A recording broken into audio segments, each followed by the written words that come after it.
Hello दोस्तों, स्वागत है आप लोगों का अपने ही यूट्यूब चैनल जिसका नाम है NCERT shorts vision current affairs.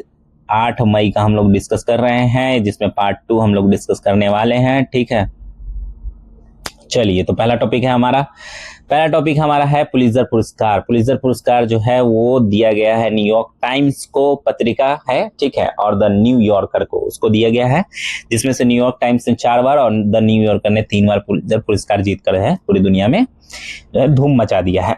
Basically Pulitzer पुरस्कार होता क्या है उसके बारे में जान लेते हैं। तो पुलित्जर पुरस्कार बहुत ही इज्जतदार अवार्ड्स है, उसका एक ग्रुप है, ये हर साल न्यूयॉर्क शहर की कोलंबिया यूनिवर्सिटी जो है वो देती है। याद रखिएगा, जो भी बोल रहा हूं एकदम सुनते जाइएगा, बहुत इंपॉर्टेंट है। ठीक, अब इसकी शुरुआत जो है वो किसने की थी? तो इसकी शुरुआत जो किया था वो जोसेफ पुलित्जर नाम के एक हंगरी अमेरिकन पत्रकार ने किया था। अखबार छापने वाले आदमी थे वो। ठीक, जब उनकी मौत हुई तो 1911 में उन्होंने अपनी पूरी प्रॉपर्टी जो है किसको दे दी? कोलंबिया यूनिवर्सिटी को दे दिया और इस तरह के अवार्ड की घोषणा की। ये अवार्ड किस किस को मिलता है? ये पुरस्कार जो है पत्रकारिता, साहित्य और संगीत के क्षेत्र में जो कमाल करते हैं लोग, उनको मिलता है। पहली बार ये अवार्ड जो दिया गया था 1917 में दिया गया था। ठीक है, याद रखिएगा, बहुत जरूरी बात। ठीक, चलिए आगे बढ़ते हैं। अगला टॉपिक है हमारा अवनालिका अप्रदन। अवनालिका अप्रदन, ठीक है, यानी गली इरेजन। तो इसके बारे में क्या है? भारत में मिट्टी का कटाव हो रहा है। एक नई स्टडी से पता चला है कि हमारे देश में 19 राज्यों और दिल्ली मिला के 20 जगहों पे मिट्टी के कटाव के अजीबोगरीब आकृतियां बन गई हैं, जिन्हें अवनालिका अप्रदन कहते हैं। तो देख सकते हैं, जब पानी तेजी से बहता है तो मिट्टी का कटाव होता है, इस तरह से नालियां जो है बनती जाती हैं। चलिए आगे बढ़ते हैं। आगे बढ़ने का मतलब इसी टॉपिक में आगे बढ़ते हैं। क्या है अब सबसे ज्यादा नुकसान जो है वो कहाँ हुआ है और किसे हुआ है वो देख लेते हैं। तो भारत में अवनालिका अप्रदन से 92% इलाका जो है खराब हो गया है। वो है राजस्थान का इलाका, उत्तर प्रदेश का और मध्य प्रदेश, झारखंड, गुजरात और छत्तीसगढ़। अब ये तीनों राज्य मिला के हमारे देश के कुल क्षेत्रफल का 38% हिस्सा जो है आता है, जिसमें 92% जो है खराब हो रहा है। मतलब बहुत बड़ा इलाका जो है इससे प्रभावित हो रहा है। ये अवनालिका अप्रदन होता क्या है? तो जब तेज बहता हुआ पानी, जैसे मैंने बताया, जब मिट्टी को काटता हुआ छोटी छोटी नलियां जो है चैनल बनाता है, तो उन्हें अवनालिका अप्रदन कहते हैं। कि धीरे धीरे बड़ी होती जाती है और फैलती जाती है पूरे मतलब क्षेत्र में। अब इससे नुकसान क्या होता है? इससे जमीन जो है, पेड़ पौधे और फसलों को सीधा नुकसान पहुंचता है। साथ ही जिस इलाके में पानी बहता है उसके लिए पानी के बहाव में बदलाव आ जाता है और इससे जमीन की उपजाऊ क्षमता जो है वो कम हो जाती है, रेगिस्तान बनने का खतरा बढ़ जाता है। ठीक, समझ गए? तो ये नुकसान था। अगला टॉपिक है हमारा भारत का जलवायु वित्त पोषण वर्गीकरण ड्राफ्ट फ्रेमवर्क। अब जो है हमारे वित्त मंत्रालय के आर्थिक कार्य विभाग ने भारत का जलवायु वित्त पोषण वर्गीकरण नाम का एक ड्राफ्ट तैयार किया और लोगों से कुछ सुझाव मांगे हैं। ये वर्गीकरण क्या है? ये एक तरह का तरीका है जिससे उन कामों की पहचान की जाएगी जो भारत को अपने जलवायु लक्ष्यों को पाने और उद्योगों को जलवायु के अनुकूल बनाने में मदद कर सकते हैं। इसका मेन मकसद क्या है? इसका मेन मकसद है पर्यावरण के अनुकूल तकनीकों और कामों को बढ़ावा देने के लिए आसानी से पैसा मिल सके। ये जलवायु परिवर्तन को कम करने और उसके अनुकूल ढलने और बदलाव लाने में मदद करेगा। साथ ही ग्रीन वॉशिंग क्या होता है? देखिए, इसको रोकने में मदद करेगा। तो ग्रीन वॉशिंग का मतलब होता है जो कंपनियां झूठे दावे करती हैं कि हम जो है पर्यावरण के लिए बहुत अच्छा काम कर रहे हैं, बहुत अच्छा उनके लिए कुछ ना कुछ इनिशिएटिव कर रहे हैं, तो बेसिकली वो ऐसा करते नहीं हैं, सिर्फ दावे करते हैं, झूठ जो बोलते हैं, तो उसी को कहते हैं ग्रीन वॉशिंग। ठीक, तो इसके कुछ खास नियम भी हैं। अब इस ड्राफ्ट में क्या नियम है? जैसे ये भारत की घोषणा जलवायु नीति और विकास की प्राथमिकताओं के हिसाब से काम करेगा। ये उन कामों का समर्थन करेगा जो जलवायु के अनुकूल बदलाव लाते हैं। ये हमारे देश में बनी तकनीकों के इस्तेमाल को बढ़ावा देगा। ठीक है, यानी कि स्वदेशी तकनीक को बढ़ावा देगा। ठीक, चलिए चौथा कवर है हमारा जलवायु परिवर्तन का हमारे पेट पर क्या असर पड़ता है। तो जलवायु परिवर्तन का हमारे पेट पर यह असर पड़ता है, और ये कैसे पता चला है? देखिए, एक नई स्टडी से पता चला है कि जलवायु परिवर्तन की वजह से जो खाने की कमी और कुपोषण होता है, वो हमारे पेट में रहने वाले छोटे छोटे जो कीटाणु होते हैं, जिसको गट माइक्रोबायोटा कहते हैं, कि बनावट को बदल सकता है। ठीक है, अब इसकी जो बनावट है वही बदल जाएगी, तो फिर इसके काम करने का तरीका भी बदल जाएगा। इससे हमारे पेट में जो है गड़बड़ी हो सकती है। स्टडी के कुछ मेन पॉइंट्स है। उत्पादकता में कमी, जब खाना कम होगा तो लोगों लोगों को सही पोषण नहीं मिलेगा, जिससे पेट के कीटाणुओं की संख्या और प्रकार दोनों कम हो जाएंगे और बदल जाएंगे। पोषण की क्वालिटी में गिरावट आ जाएगी, हवा में कार्बन डाइऑक्साइड बढ़ जाएगा, चावल और गेहूं जैसी फसलों पे में जो आयरन होता है, जिंक होता है, पोटेशियम होता है, प्रोटीन होता है, वो जरूरी जो पोषक तत्व होते हैं जो हमारे शरीर के लिए हैं जरूरी, वो कम हो जाएंगे, वो घट जाएंगे। तो इससे क्या होगा, इससे ये होगा कि इन कीटाणुओं का संतुलन बिगड़ जाएगा, और जब बिगड़ जाएगा तो हमें डायबिटीज, पेट की बीमारी, एक्जिमा, दिमाग से जुड़ी बीमारियां, इन सब चीजों का होने का खतरा बढ़ जाएगा। अब गट माइक्रोबायोटा जो होता है वो हमारे शरीर में यानी हमारे पेट में कितना होता है, 100 ट्रिलियन छोटे छोटे जीव होते हैं, ठीक है, हमारे पेट में।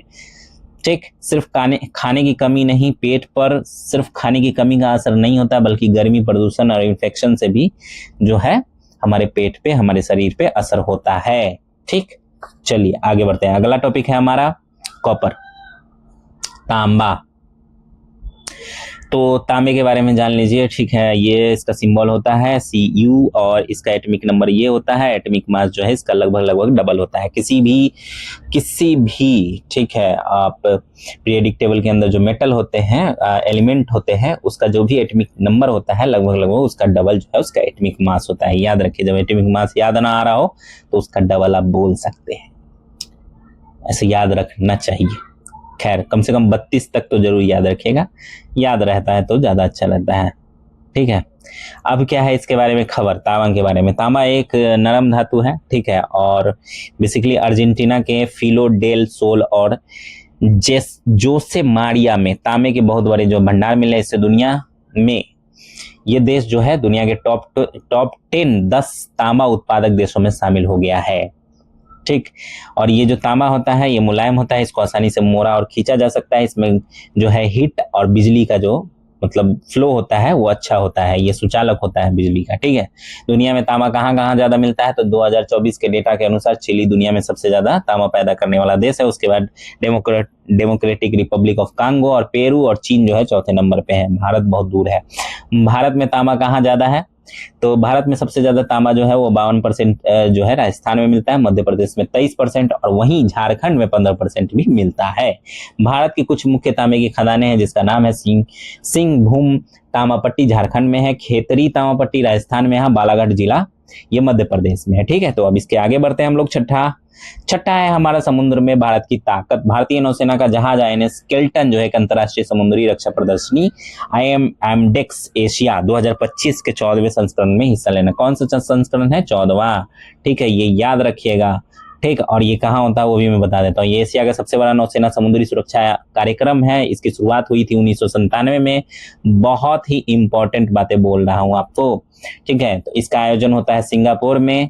ठीक, और उस वहाँ की जो गणराज्य की नौसेना है वो करती है भागीदारी। 70 से ज्यादा देश इसमें हिस्सा लेते हैं।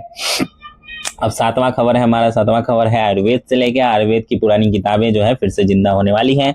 तो बेसिकली हुआ क्या है कि केंद्रीय आयुर्वेदिक विज्ञान अनुसंधान परिषद ने 2 बहुत ही पुरानी आयुर्वेदिक पांडुलिपियों जिसका नाम है द्रव्य रत्नाकार निघंटु और द्रव्य नामाकार निघंटु को फिर से लोगों के सामने लाया है। आयुर्वेद में निघंटु का मतलब होता है औषधियों का समूह, दवाइयों का समूह। उनके पर्यायवाची शब्द, ठीक है, पर्यायवाची शब्द, उनके गुण और उनकी बीमारी में जो उनका इस्तेमाल होता है उसकी जानकारी इन पांडुलिपियों में है। द्रव्य रत्नाकार निघंटु के बारे में जान लेते हैं। इनके लेखक जो थे वो थे मुदगल पंडित और इन्होंने इसकी रचना की थी 1480 ईस्वी में। ठीक है, इसमें 18 अध्याय है जो औषधि के पर्यायवाची चिकित्सीय क्रियाओं और औषधीय गुणों के बारे में गहरी जानकारी देते हैं। ये किताब धन्वंतरी और राजा निघंटु जैसे पुराने ग्रंथों पर आधारित है, लेकिन इसमें नए पेड़ पौधों, खनिजों और जानवरों से मिलने वाली नई औषधियों का भी वर्णन है। दूसरा है द्रव्य नामाकर निघंटु के बारे में भी जान लेते हैं। इसके लेखक थे भीष्म वैद्य। ये किताब खासकर औषधियों और पौधों के नामों के पर्यायवाची शब्दों पर ध्यान देती है, जो आयुर्वेद का एक मुश्किल लेकिन जरूरी विषय है। इसे धन्वंतरी निघंटु का एक अलग हिस्सा माना जाता है। अब बढ़ते हैं अगली खबर पे। अगला खबर है हमारा मानसून का रहस्य। ठीक, एक नई स्टडी में पता चला है कि मानसून कब आएगा कब जाएगा ये सिर्फ सूरज की रोशनी पर ही निर्भर नहीं करता, बल्कि एटमॉस्फेरिक मेमोरी पर भी निर्भर करता है। स्टडी के कुछ मेन पॉइंट्स क्या है, वायुमंडल, पानी का भाप, पानी की भाप के रूप में मौसम की जानकारी को इकट्ठा रखता है। इसी जानकारी के आधार पर यह तय करता है कि मानसून कब आएगा और कब जाएगा। पहले माना जाता था कि मानसून का आना जाना सिर्फ सूरज की रोशनी में बदलाव की वजह से होता है। नया सिद्धांत क्या है? वायुमंडल की स्थिति इस बात पर निर्भर करती है कि पहले मौसम कैसा था। अगर पहले से बारिश हो रही है तो वो जारी रहेगा, लेकिन अगर वातावरण सूखा है तो बारिश शुरू होना मुश्किल हो जाता है। इस व्यवहार को द्विस्थिरता यानी बायस्टेबिलिटी कहते हैं। मतलब सूरज की रोशनी का स्तर एक जैसा होने पर भी वायुमंडल या तो सूखा रह सकता है या तो उसमें खूब बारिश हो सकती है। ये इस बात पर निर्भर करता है कि पहले मौसम कैसा था। ठीक, समझ गए? आगे बढ़ते हैं। अगला टॉपिक है हमारा क्वाड देशों का युद्ध अभ्यास। ठीक है, तो बेसिकली ये हुआ है कि क्वाड देश कौन कौन से हैं? ऑस्ट्रेलिया, भारत, जापान और संयुक्त राज्य अमेरिका, जिसके हम लोग यहाँ पे झंडे लगा दिए हैं। ठीक है, ने हवाई द्वीप के होनोलुलु में Indo Pacific logistic network simulation का पूरा किया। ठीक है, सिमुलेशन पूरा किया। इंडो पैसिफिक लॉजिस्टिक नेटवर्क जो है IPLN क्या है इसके बारे में जान लेते हैं। यह एक पहल है जो क्वाड देशों को हिंद प्रशांत क्षेत्र में अपनी लॉजिस्टिक क्षमताओं को एक साथ इस्तेमाल करने में मदद करती है। इससे अगर कोई प्राकृतिक आपदा आती है तो लोगों को तेजी से और अच्छे तरीके से मदद पहुंचाई जा सकेगी। यह network Indo Pacific partnership for maritime domain over awareness के साथ काम करता है, जिसका मकसद एक स्वतंत्र और मुक्ति हिंद प्रशांत क्षेत्र सुनिश्चित करना है। ये दिखाता है कि क्षेत्रीय चुनौतियों से निपटने के लिए मिलकर काम करना कितना जरूरी है।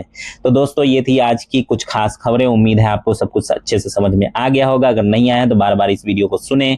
अगर आपके मन में कोई सवाल या कॉमेंट में कुछ भी आप पूछना चाहते हैं तो जरूर पूछें। हम जल्द ही मिलेंगे कुछ और नई जानकारियों के साथ। तब तक के लिए धन्यवाद। लाइक, शेयर और सब्सक्राइब जरूर कर लीजिएगा। भाई कर लीजिए, कौन सा आपका कुछ जाता है। ठीक है, चलिए, धन्यवाद।